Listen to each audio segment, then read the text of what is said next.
Oppo recently তাদের mid রেঞ্জের ফোনগুলোতে camera এবং ডিজাইন এই দুটার দিকে বেশি ফোকাস করছে। Same goes for the Oppo F17 Pro, যেটার আনবক্সিং এবং ফার্স্ট ইমপ্রেশন আমাদের চ্যানেলে কিছুদিন আগেই পাবলিশ করেছি, আপনারা চাইলে দেখে আসতে পারেন।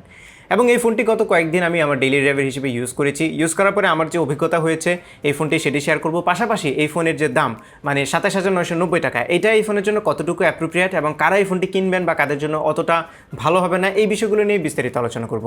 তার আগে বলে নিচ্ছি, আপনি যদি আমার চ্যানেলে নতুন হয়ে থাকেন তাহলে please hit the subscribe button, আর যদি অলরেডি সাবস্ক্রাইব করে থাকেন থ্যাংক ইউ সো মাচ।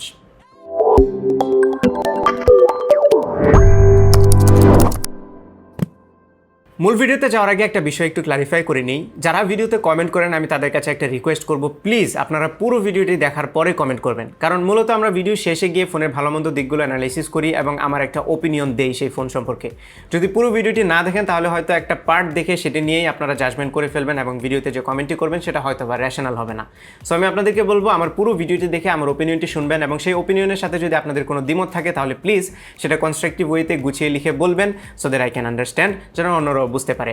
এটা আপনাদের কাছে একটা করজোরে রিকোয়েস্ট থাকলো, প্লিজ পুরো ভিডিওটা দেখার পরে আপনাদের কমেন্টগুলো করবেন। নাও Oppo F17 Pro, সো এটা ডিজাইনের দিকে যেহেতু ফোকাস করা হয়েছে, সো নিঃসন্দেহে এই ডিজাইনটি খুবই ভালো লেগেছে আমার কাছে। আমার হাতে যে কালার ভেরিয়েন্ট এটি হচ্ছে ম্যাজিক ব্লু কালারের, এটা যদিও আরেকটা ম্যাট ব্ল্যাক কালার ভার্সন আছে, বাট ব্লু কালারটি আমার কাছে বেশি প্রেফারেবল লেগেছে। পেছনে যে গ্রেডিয়েন্ট ইউজ করা হয়েছে সেটাও ভালো এবং গ্লসি ফিনিশ দেওয়ার ফলে একটু এলিগেন্ট লুক দিচ্ছে এই ফোনটি, যেটা আমার কাছে খুবই ভালো লেগেছে। এবং এই ফোনটি খুবই স্লিম, 7.48 মিলিমিটার হচ্ছে এটার থিকনেস, যার ফলে ফোনটি হাতে নিয়ে খুবই কমফোর্টেবল লাগে এবং ওয়ান হ্যান্ডেড ইউজিবিলিটির জন্য এটা খুবই অ্যাপ্রোপ্রিয়েট। আর এই ডিসপ্লে সাইজ হচ্ছে 6.43 ইঞ্চির, যেটা খুব বড়ও না আবার খুব ছোটও না, মানে একদম রাইট সাইজের। সো যারা খুব কম্প্যাক্ট ফোন পছন্দ করেন তাদের জন্য এটি খুবই ভালো একটি চয়েস। আর এই ফোনটির ওজন হচ্ছে মাত্র 164 গ্রাম, সো বুঝতে পারছেন খুবই লাইট ওয়েট। এবং লাইট ওয়েট হওয়ার পেছনে রিজনটা হচ্ছে এই ফোনের ফ্রেম এবং পেছনের যে বডি পুরোটাই পলিকার্বনেট বা প্লাস্টিকের তৈরি। ওয়েল এই দামে পলিকার্বনেট বা প্লাস্টিকটা একটু কম মানানসই, গ্লাস হলে আর একটু বেশি ভালো হতো। এখন যেহেতু প্লাস্টিকের, সো স্ক্র্যাচ পড়ার পসিবিলিটি একটু বেশি আছে। বক্সের ভিতরে যে কাভারটি আছে এটি অবশ্যই ইউজ করবেন, তাহলে এই গুড লুকিং ডিজাইনটা বেশি দিন ধরে রাখতে পারবেন। আর এর 6.43 ইঞ্চি ডিসপ্লেটা একটি ফুল এইচডি প্লাস রেজুলেশনের সুপার অ্যামোলেড প্যানেল এবং এটার পিক্সেল ডেন্সিটি হচ্ছে 408। ওয়েল ডিসপ্লেটি খুবই ক্রিস্প এবং খুবই কালারফুল ছিল, কন্ট্রাস্টই ছিল খুব, এবং ব্ল্যাক কালারগুলো পিওর ব্ল্যাক দেখা যাচ্ছিল। সো ডিসপ্লে কোয়ালিটি আমার কাছে খুবই ভালো লেগেছে। বাই দ্য ওয়ে এটাতে ওয়াইড ব্যান্ড লেভেল 1 সার্টিফিকেশন আছে, সো অনলাইনে যারা স্ট্রিম করেন তাদের জন্য এটা একটা পজিটিভ জিনিস। এবং ডিসপ্লেটি প্রচুর পরিমাণে ব্রাইট ছিল, আমি ডিরেক্ট সানলাইটে ইউজ করতে গিয়েও দেখেছি যে কোনো সমস্যা হয়নি। ইভেন খুবই 5% ব্রাইটনেস দিলেও আমার মনে হয় যে এনাফ হচ্ছিল। সো খুবই ব্রাইট ছিল ডিসপ্লেটি। সো ওভারঅল ডিসপ্লে কোয়ালিটি আমার কাছে ভালো লেগেছে, তবে যে জিনিসটি ভালো লাগেনি সেটা হচ্ছে এটা regular 60 hertz refresh rate. Well এই দামে আমরা এখন অনেক ফোন দেখছি যেগুলো 90 হার্টজ ইভেন 120 হার্টসও অফার করছে, সেই জায়গাতে 60 হার্টসটা একদমই বেমানানসই। যদিও রেগুলার যে ইউজার আছে তাদের কাছে 60 হার্টস খুব একটা বিগ ইস্যু হবে না, কারণ কিছুদিন আগেও আমরা বেশিরভাগ ফোনে 60 হার্টসই দেখতাম, মানে 90 হার্টস 120 হার্টসের কথা শুনতামই না। সেই জায়গাতে আসলে রেগুলার ইউজারদের সমস্যা হবে না, বাট যারা একবার 90 হার্টস এক্সপিরিয়েন্স করেছেন তাদের জন্য 60 হার্টসে ব্যাক যাওয়াটা একটু টাফ হবে। আর এটার ইন ডিসপ্লে ফিঙ্গারপ্রিন্ট স্ক্যানারটি খুবই ফাস্ট ছিল উইদাউট এনি ইস্যু, এবং এই ডিসপ্লেতে অলওয়েজ অন ফিচারটি আছে। বাটনস এবং পোর্টসগুলো একদমই ইউজুয়াল পজিশনে আছে। এটাতে ট্রিপল স্লট আছে, 2টা ন্যানো সিমের সাথে একটা ডেডিকেটেড মেমোরি কার্ড ইউজ করতে পারবেন, সেই সাথে 3.5mm অডিও জ্যাক আছে, এবং এটাতে যে টাইপ সি পোর্ট আছে এটাতে 30 ওয়াট ভোক ফ্ল্যাশ চার্জ 4.0 সাপোর্ট করবে, উইচ ইজ সুপার ফাস্ট। নাও এটা যেহেতু একটা camera centric phone, so let's talk about the cameras. পেছনে 4টি ক্যামেরা আছে, যার প্রাইমারিটি হচ্ছে 48 মেগাপিক্সেল f1.8 অ্যাপাচারের, সেকেন্ডারি লেন্সটি হচ্ছে 8 মেগাপিক্সেলের একটি ultra wide shooter, and then বাকি যে 2টি লেন্স আছে এগুলোর একটি হচ্ছে 2 মেগাপিক্সেলের ডেপথ সেন্সর এবং আরেকটি হচ্ছে 2 মেগাপিক্সেলের একটি এআই লেন্স, যেটা দিয়ে মূলত এআই পোর্ট্রেটগুলো তোলা হয়। ছবির কোয়ালিটির কথা যদি বলি তাহলে ব্রড ডে লাইটের ছবিগুলো খুবই ভালো লেগেছে, ছবিতে কালারগুলো অলমোস্ট অ্যাকুরেট থাকে। বাই দ্য ওয়ে এআই যে ফিচার আছে সেটি অ্যানাবল করে দিলে কালারগুলো একটু পাঞ্চি দেখায়, যদিও এটা খুব একটা আনন্যাচারাল লাগে না, আমার কাছে ভালোই লেগেছে। আর শার্পনেস ডিটেলও পর্যাপ্ত পরিমাণে থাকে, সেই সাথে ডাইনামিক রেঞ্জের পারফরমেন্সটাও ভালো লেগেছে আমার কাছে। নাও আলট্রাওয়াইড যে শুটার আছে এটা দিয়ে 119 ডিগ্রি ফিল্ড অফ ভিউতে ছবি তোলা যায়, যে এই ছবিগুলোতে শার্পনেস ডিটেল প্রাইমারি ক্যামেরার মতো অত বেটার না থাকলেও ছবিগুলো ভালো লেগেছে। আর কালারের কথা যদি বলি তাহলে অলমোস্ট অ্যাকুরেট, কিছু কিছু ক্ষেত্রে ছবিগুলো আমার কাছে একটু ওয়ার্ম মনে হয়েছে। এছাড়া ডাইনামিক রেঞ্জও ভালো ছিল, সব মিলে আলট্রাওয়াইড শুটারের ছবিগুলো আমার কাছে ভালোই লেগেছে।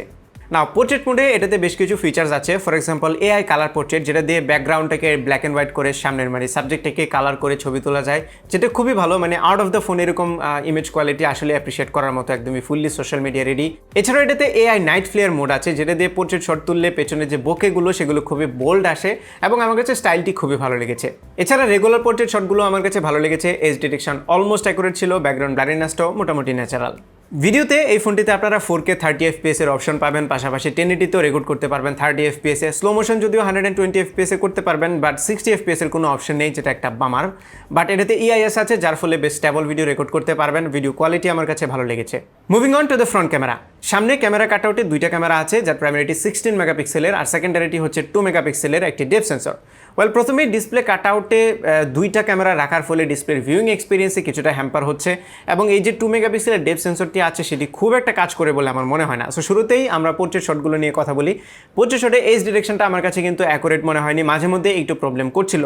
সো আমার মনে হয় না যে 2 মেগাপিক্সেলের ডেপথ সেন্সরটা দিয়ে আসলে কোনো লাভ হয়েছে। বিসাইডস এখনকার সফটওয়্যার খুবই সফিস্টিকেটেড ফরগ্রাউন্ড থেকে ব্যাকগ্রাউন্ডকে সেপারেট করার জন্য। সো আমার মনে হয় এই লেন্সটার খুব একটা দরকার ছিল না। যদি ডাবল লেন্স দেওয়ার দরকার হয় তাহলে এখানে একটি ওয়াইড লেন্স দেওয়ার দরকার ছিল, তাহলে আরেকটু বেশি অ্যাপ্রোপ্রিয়েট হতো। না, ফ্রন্ট ক্যামেরার যে রেগুলার মোডের ছবিগুলো, ভালো লাইট যদি থাকে তাহলে খুবই ভালো ছবি আসে, ছবিগুলোতে শার্পনেস এবং ডিটেলও পর্যাপ্ত থাকে। ফেস টোনটা যদিও কিছু লাইটিং সিচুয়েশনে আমার কাছে একটু অফ মনে হয়েছে, but most of the cases ঠিক ছিল। সো এটা নিয়েও কোনো ইস্যু নেই। আর সামনের ক্যামেরা দিয়েও নাইট মোডে ছবি তোলা যায়, যেই ছবিগুলো আমার কাছে ভালো লেগেছে, which is a good thing. আর সামনের ক্যামেরা দিয়েও আপনারা 1080 30 ফ্রেম পার সেকেন্ডে ভিডিও রেকর্ড করতে পারবেন। না, ওভারঅল যদি আমরা ক্যামেরা কোয়ালিটি কনক্লুড করি তাহলে আমি বলবো ক্যামেরা আমার কাছে ভালো লেগেছে। কিছু কিছু জায়গায় একটু ইমপ্রুভমেন্টের দরকার ছিল, স্পেশালি কনসিডারিং দ্য প্রাইস। আমরা যদি 28,000 টাকা প্রাইস পয়েন্টটা চিন্তা করি তাহলে স্পেশালি ফ্রন্ট ক্যামেরার কোয়ালিটিটা আরেকটু বেটার এক্সপেক্ট করেছিলাম। সফটওয়্যার সাইডে এটাতে কালারওয়েজ 7 ইউজ করা হয়েছে বেসড অন অ্যান্ড্রয়েড 10, এবং কালারওয়েজ নিয়ে আগেও কথা বলেছি, এটা আস্তে আস্তে অনেক অপটিমাইজড হচ্ছে, বেশ স্মুথ ফিল হয় এখন, এবং ব্লোটওয়্যারও খুবই কম, যে কয়েকটা আছে সবগুলো আনইনস্টল করা যায়, which is a good thing. পাশাপাশি ইউআইটিতে বেশ কিছু ইউজফুল ফিচার আছে যেগুলো আমার কাছে ভালো লেগেছে। সো ওভারঅল ইউআই নিয়ে নো কমপ্লেন। বাট প্রবাবলি এই ফোনের সবচেয়ে বড় ডিসঅ্যাপয়েন্টিং পার্ট হচ্ছে এটির পারফরমেন্স সেগমেন্ট।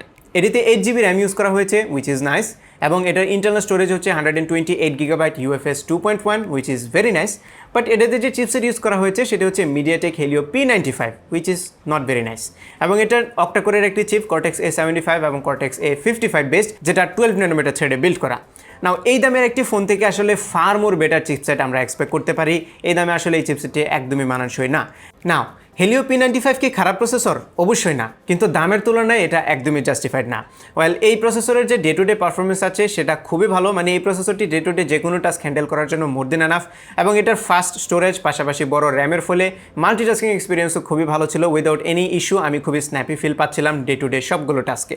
বাট গেমিং পারফরমেন্সের কথা যদি বলি তাহলে একদমই সন্তোষজনক ছিল না। এটাতে পাবজি মোবাইল খেলেছি মিডিয়াম সেটিংয়ে, সেখানে আমি বেশিরভাগ সময় ফ্রেম ড্রপ দেখতে পাচ্ছিলাম। আর সেটিং যদি একটু হাই করি তাহলে প্রায় সময় ল্যাগ দেখি, স্পেশালি অ্যাকশন মোমেন্টগুলোতে। আর এটাতে কল অফ ডিউটি মোবাইল খেলেছি, সেটাতে যদিও কোনো সমস্যা হয়নি, কারণ কল অফ ডিউটি মোবাইল একটু অপটিমাইজড গেম। বাট পাবজির বেলায় যে পারফরমেন্স পেয়েছি সেটা একদমই সন্তোষজনক ছিল না। তবে প্লাস্টিক বডির হওয়ার কারণে গেম খেলতে গিয়ে খুব একটা হিটিং ইস্যু আমি খেয়াল করিনি। নাও ব্যাটারি, এই ফোনটিতে 4015 mAh ব্যাটারি ইউজ করা হয়েছে, যেটা অনেকের জন্য এনাফ হয়ে যাবে, এবং আমি মডারেট ইউজে পুরা দিন ব্যাটারি ব্যাকআপ পেয়েছি উইদাউট এনি ইস্যু। বাট এটার পাওয়ার হাঙ্গ্রি যে চিপসেট আছে সেটার জন্য যদি একটু হেভি লোড দেন তাহলে কিন্তু পুরা দিন পার করতে পারবেন না, বিকেলবেলা চার্জ দিতে হতে পারে। বাট এটার চার্জিং টাইমটা খুবই ফাস্ট ছিল। এটার বক্সে যে 30 ওয়াটের ভুক ফ্ল্যাশ চার্জার আছে সেটি দিয়ে ফুল চার্জ করতে অ্যারাউন্ড 56-57 মিনিট লেগেছে, মানে 1 ঘন্টা থেকে একটু কম সময় আপনার ফুল চার্জ করে ফেলতে পারবেন, উইচ ইজ সুপার ফাস্ট। এর বাইরে এই ফোনটির কল কোয়ালিটি আমার কাছে ভালো লেগেছে, ইয়ারপিসটি ভালো ছিল, স্পিকার কোয়ালিটিও ভালো ছিল, যদিও ডুয়েল স্পিকার মানে স্টেরিও স্পিকার দিলে আরেকটু বেশি ভালো হতো, এবং দরকারি অলমোস্ট সব ধরনের সেন্সরও এটাতে বিদ্যমান আছে। নাও দাম। সো এই ফোনটি একটি ভেরিয়েন্টে পাওয়া যাবে 8GB এবং 128GB। দামটা কতটুকু অ্যাপ্রোপ্রিয়েট সেটা জানার আগে আমরা এটার ভালো মন্দ দিকগুলো একটা অ্যানালাইসিস করে নিই।